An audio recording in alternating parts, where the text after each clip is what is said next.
நோய்களை கட்டுப்படுத்துறதுக்கு உணவே நம்ம மருந்தாக எடுத்துக்கிட்டு இருந்தோம். ஆனால் அந்த காலம் மாதிரி இப்போது புது புது நோய்களை உண்டாக்குற நிறைய உணவுகளை நம்மளோட வாழ்க்கையில் சேர்த்துக்கிட்டு இருக்கோம். அதில் முக்கியமான முதலிடம் பிடிக்கிறது இந்த வெள்ளை சர்க்கரை. இதில் இருக்க இனிப்புத்தன்மை நம்மளோட மூளைக்கு இதோட விஷத்தன்மையை எட்ட விடாமல் செஞ்சிடுது. அப்படி வெள்ளை சர்க்கரையை தொடர்ந்து எடுக்கிறதுனால எது போல பாதிப்புகள்லாம் நம்மளோட உடலுக்கு வரும்ன்றத இந்த வீடியோவில் பார்க்க போகிறோம். கரும்புலேருந்து எடுக்கப்படுற சர்க்கரை ப்ரௌன் கலரில் பிசுபிசுப்பு தன்மையோடு இருக்கும்.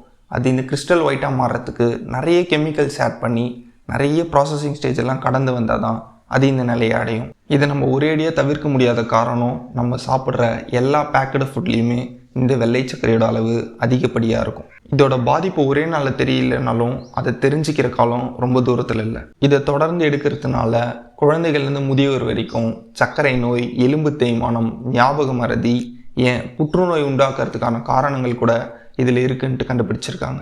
நம்மளோட உடல் ஆரோக்கியத்துக்கு கேடு விளைவிக்கிற இந்த வெள்ளை சர்க்கரைக்கு மாற்றா நாட்டு சர்க்கரை, பனங்கற்கண்டு இதெல்லாம் நம்மளோட உணவு முறையில் சேர்த்துக்கிட்டோம்னா நம்மளோட உடல் ஆரோக்கியத்துக்கு ரொம்பவே நல்லது.